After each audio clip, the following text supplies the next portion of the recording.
जयप्रकाश जी, नरवाना में विधायक के दौर में कई है, तो आप क्या लगता है कि आपके नजरिए में मैं इस चक्कर में कुछ नहीं भाई, मैं इस चक्कर में कुछ नहीं भाई, मैं इस चक्कर में कुछ नहीं भाई। जेपी नड्डा जी को साफ सुन गया क्या? उधर रामलला का मंदिर खातर नोंदा देंगे, 5 दीवे देंगे, ये मरवा दिए सारा देश कोरोना में। ताली बजाओ, मोमबत्ती जलाओ, हे फंड कब तक चले? मेरे तो समझ में नहीं आती दीवे जलाने की क्या लोड़ है। तो भारतीय जनता पार्टी नीत सरकार जो केंद्र में है या प्रदेश में है, इसमें अहंकार से डूबी हुई है। और इसका अहंकार इस बात से झलकता है कि मेंबर पार्लियामेंट हो चाहे विधानसभा का सदस्य हो, तो वो अपनी आवाज कहाँ उठाएगा? पार्लियामेंट में उठाएगा। पार्लियामेंट से शुरू करें अगर चर्चा, तो लैक ऑफ सिक्योरिटी को लेकर के विपक्ष के लोगों की एक जिम्मेवारी थी। ये सुरक्षा में चूक क्यों हुई, इसका देना तो चाहिए था जवाब। अब बिरला जी ने कह दिया कि मेरी जिम्मेवारी है। ओम बिरला जी स्पीकर साहब हैं, ठीक है, स्पीकर साहब कस्टोडियन हैं, लेकिन सुरक्षा की जिम्मेवारी जो 5 लेयर हैं, जिसमें मुझे जहां तक ज्ञान है कि आईबी के लोग भी रहते हैं, सीआरपी के लोग भी रहते हैं, दिल्ली पुलिस के लोग भी रहते हैं, पार्लियामेंट की अपनी सिक्योरिटी भी है, तो उसकी सबकी जिम्मेवारी तो बिरला जी की नहीं है। जेपी नड्डा जी थोड़ी सी बात हो गई, एक मेंबर पार्लियामेंट है राज्यसभा के, उनके घर में पैसा बरामद हुआ व्यापारी है, तो उन्होंने तो जेपी नड्डा जी इतने ऊंचे पद पर हैं, इतनी बड़ी पार्टी के राष्ट्रीय अध्यक्ष है, सिर्फ राजनीति करने के लिए बयान देवे कि राहुल जी सोनिया जी जवाब दो, तो आज जेपी नड्डा जी को साफ सुन गया क्या? आज सारा देश पूछ रहा है, उसी में 92 मेंबर पार्लियामेंट है सारे देश में, कि सिक्योरिटी में जो सुरक्षा में जो चूक हुई है, इसीलिए कौन जिम्मेवार है? यही तो बात की है। अगर जो गलती नहीं है तो गृह मंत्री बयान दो। गृह मंत्री जी कश्मीर को लेकर के तो अजूल फजूल बात करते हैं, और जो सबसे महत्वपूर्ण बात है उसके ऊपर आज तक जवाब नहीं दिया। और जब विपक्ष ने मांग उठाई तो उनको बर्खास्त कर दिया। तो इसमें मतलब तानाशाही रवैया है, और तानाशाही रवैये के इस देश की जनता ने कभी माफ नहीं किया। तानाशाह तो यहाँ रहने नहीं दिए कभी जनता ने। तो वो जो बच्चे थे वो एक इशू को लेकर के थे। देखो, सारी उनकी सुरक्षा की जांच हो ली, कहाँ के हैं कहाँ के नहीं, इंटरोगेशन हो ली, तो आज तक तो कहीं उनका ये नहीं पता लगा भाई देश की सीमाओं से बाहर क्या कहीं तार जुड़े हुए थे। और ये भी सरकार की जो ज्यादती है, सरकार का जो अहंकार है, उसके विरोध में उन्होंने ये कदम उठाना पड़ा। क्या इस मामले को आप समझ लेते हैं जो तरीका उन्होंने अपनाया अपनी बात उठाने के लिए? नहीं, मैं ये कह रहा हूं कि कानून तो हाथ में लिया, कानून तो हाथ में लिया, उनको उतनी ही सजा दो जितना उन्होंने अपराध किया। जो ये नया एक्ट बना करके जो टेररिस्टों पे लगता है, देशद्रोहियों पे लगता है, वो स्टूडेंट्स पे नहीं लगना चाहिए। हालात ऐसे हैं सर कि जनता की आवाज नहीं सुन रही है सरकार, जो स्टूडेंटों को संसद में जाना पड़ रहा है। ये हालत ये तो है स्टूडेंट की। क्यों 1 वर्ष 3 महीने किसान बैठे रहे, ओपीएस को लेकर के पूरा देश और प्रदेश का कर्मचारी लड़ रहा है, आशा वर्कर, आंगनबाड़ी वर्कर, ये तो हमारी महिलाएं हैं, छोटे छोटे बच्चों को मापों की सर्दी में गोद में लेकर के प्रदर्शन करती हैं, पानी की बचाव से बच्चों को भेज दिया जाता है, उनकी लाठियों से पिटाई की जाती है।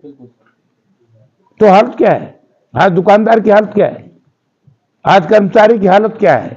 मतलब कंप्लीट। आज असेंबली की हालत देख लिए, कितना गलत बयान डिप्टी चीफ मिनिस्टर ने एक प्रिंसिपल को लेकर के सदन में कितनी बड़ी झूठ बोल ली है।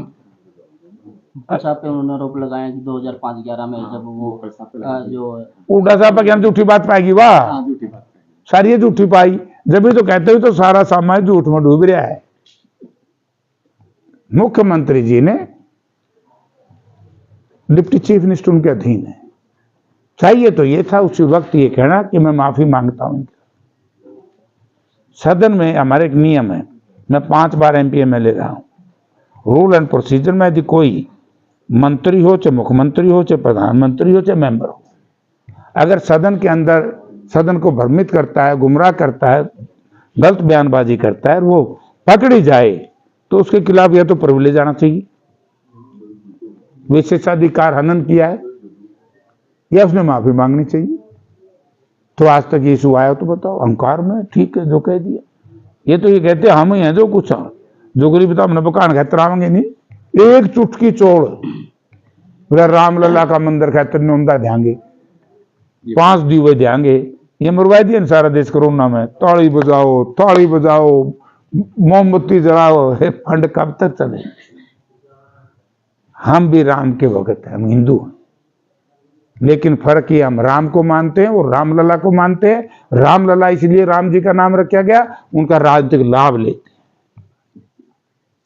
और याद रखिए, आपके माध्यम से बताना चाहता हूं देश के हुक्मरानों को और भारतीय जनता पार्टी को विशेष तौर से, जिस भी संतुलित ने धर्म का दुरुपयोग किया उसका सत्यानाश हुआ।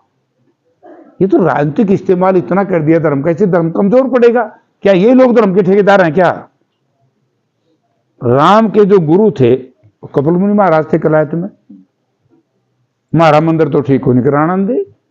अगर इनकी हिंदू धर्म में आस्था है तो क्या बीजेपी के किसी नेता ने आवाज उठाई?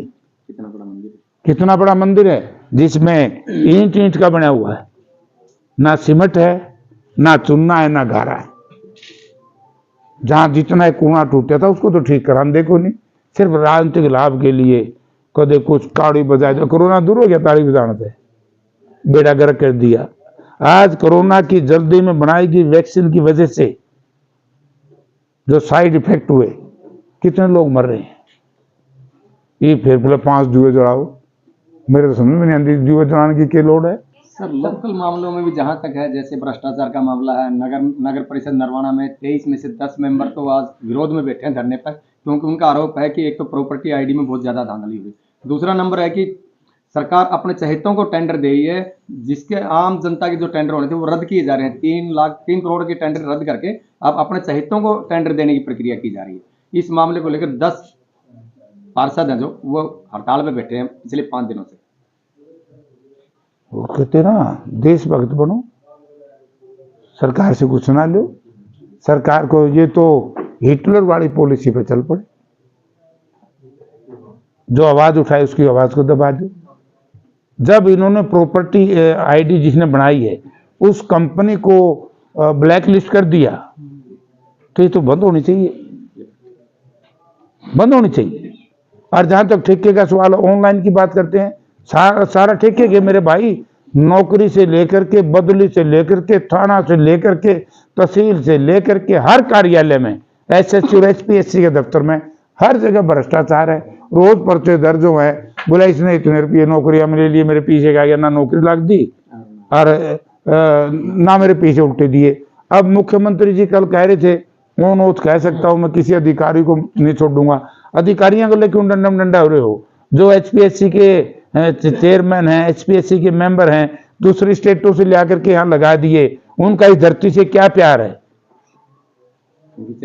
शर्म हमने आनी चाहिए, हमारे प्रदेश की जनता ने आनी चाहिए कि ऐसी सरकार लोगों ने बिठा दी प्रदेश में। जो आज भी अब रेगुलेटर कमीशन का जो चेयरमैन बनाया है वो कहाँ से आया है भाई? हमारे आईएएस इंटेलिजेंट नहीं थे क्या? हमारे इंजीनियर इंटेलिजेंट नहीं थे क्या? एचपीएससी का भी बाहर से लिया है चेयरमैन, रेगुलेटरी अथॉरिटी का भी बाहर से लिया है, एडवोकेट जनरल भी बाहर से लिया है। तो इसका मतलब आप छोटी सोच के लोग हैं। तो लोगों ने निर्णय लेने का समय आ गया, अहंकारियों का अहंकार तोड़ने के लिए, भ्रष्टाचारियों से प्रदेश की जनता का पीछा छुड़ाने के लिए, बेरोजगारी महंगाई की दर को कम करने के लिए आप लोगों ने निर्णय लेना पड़ेगा। और अब आपके सामने केवल एक रास्ता है, दूसरा कोई दल नहीं है, वो है कांग्रेस पार्टी। सर राहुल गांधी 3 में बीजेपी आई है पूर्ण बहुमत से, कोई असर नहीं दिखा? हाँ, उस यात्रा का असर है, ऐसा नहीं दिखा, उस यात्रा का असर दिखा। देखिए अपने लगता राजस्थान है, छत्तीसगढ़ के बारे में तो मैं जानू नहीं।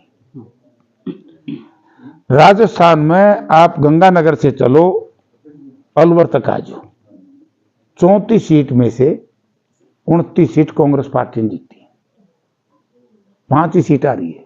आज जो 5 सीट आ रही है, बाबा बालकनाथ जिसको फिर चीफ मिनिस्टर भी का भी बात चर्चा चली थी, कुल 5,000 से या 6,000 से कुछ उसके आर बार देते हैं।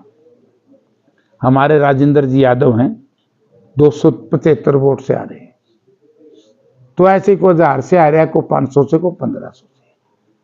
और 35 वर्ष के बाद पहली बार जिस दल की सरकार थी उस दल ने इतना भारी मत मिला है, मत प्रतिशत कम नहीं हुआ। हाँ, तो ये हमारा जो चूक रह जाती है कई बार, क्या है, ये बीजेपी के लोग गलत ताकतों का इस्तेमाल करके जुगाड़ कर दिए। सर नहीं है, वही है जो राजस्थान में सचिन पायलट हो या अशोक गहलोत का जो कॉन्फ्लिक्ट चला हुआ है इस चीज को लेकर, ना वो तो इस चीज इकट्ठे के थे, लिए नहीं एक दूसरे को हराने के ना इकट्ठे थे, कुछ नहीं है। मैं समझ गया तेरी बात मेरे भाई। हरियाणा में कुछ नहीं, हरियाणा के लोगों ने तो फैसला कर दिया। जो कांग्रेस पार्टी और कांग्रेस पार्टी को चलाने का काम जिसकी अध्यक्षता उदय भान जी और जिसका नेतृत्व चौधरी भूपेंद्र सिंह हुड्डा का है, और चौधरी भूपेंद्र सिंह हुड्डा के बढ़ते हुए कदमों को जो भी किसी दल पल नेता रोकने का प्रयास करेगा, जनता उनको माफ नहीं करेगी। सर, आप सर, ऐसे कह रहे हैं सुनने कि में- हरियाणा में नहीं है, लेकिन सभी लोग हैं, अपने अपने जो सांसद है या फिर विधायक है, वो कह रहे हैं कि हमारा मुख्यमंत्री बनेगा। आपने भूपेंद्र सिंह हुड्डा का नाम ले लिया, कोई रणदीप सिंह सुरजेवाला का नाम ले रहा, कोई कुमारी सैलजा का नाम ले रहा, फिर गुटबाजी कैसे की है सर? मैं किसका नाम लूं? आपने भूपेंद्र सिंह हुड्डा का नाम। अरे मैं मरूं मैं तो लोगा में जाऊं। मैं कल खारिया गांव में था, रानिया हल्के में है, अच्छा जी। 8,000 वोट का काम है। पन्नी वाला मोटे में था, वो लोग बोले हम हुड्डा सरकार बनावांगे, और मैं उन्होंने कह दी कौन नहीं बनने दे, फिर मेरा सिर फोड़ करेंगे लोग।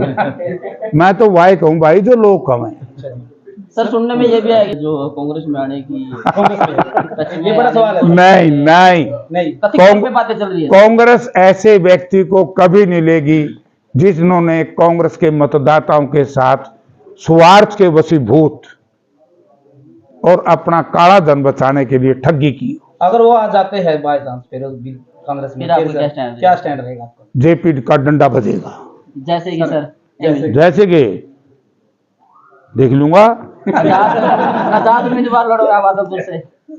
देखो रहूं तो पार्टी में, लेकिन मैं विरोध करूंगा जम के। सर आप अरे ऐसा रेस्ट हाउस में आए ना सर, आप नरवाड़ा की जनता ने आपको बोला था कि नरवाड़ा की जनता चाहती है बदलाव और कांग्रेस को ही वोट देना चाहती है, फिर नरवाना तो देगा वोट, मैं देख लिया जुगाड़।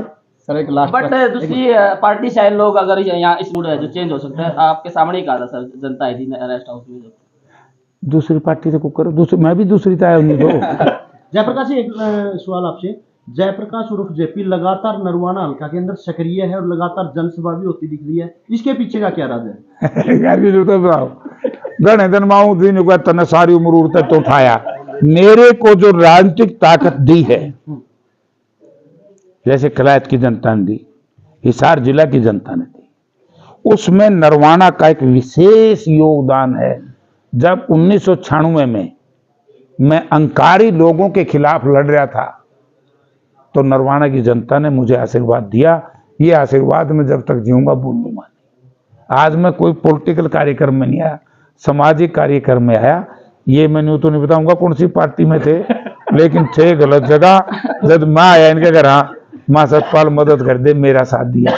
और तुम सुन के हैरान रहोगे, 96 में मैं कैसे नरवाना का शान भूल जू। नरवाना शहर से जयप्रकाश जीता था, तेरा याद? ये 2 बड़े चौधरी थे ना अंकारी, धनवा की छाल ठुआई थी लोगों ने। जयप्रकाश को, गरीब आदमी को जूती पैलेस करनिया, सेब बनानिया, मतलब जो गरीब आदमी था, रेडी आड़ा, छोटा दुकानदार, छोटा किसान मजदूर, जेपी के साथ बड़े ट्रांसपोर्टर, बड़े बड़े चौधरी मेरे खिलाफ थे भाई। न्यू कहते जेपी नेता बढ़ागा, इसे तो कहने अंडे हैं। लोगों ने जेपी को बना दिया। जयप्रकाश जी, नरवाना में विधायक की दौड़ में कई है, तो आप क्या लगता है कि आपकी नजरिए में किसको? मैं इस चक्कर में कुछ नहीं भाई, हमारी पार्टी का तो फैसला करेंगे पार्टी हाईकमांड, ठीक है ना।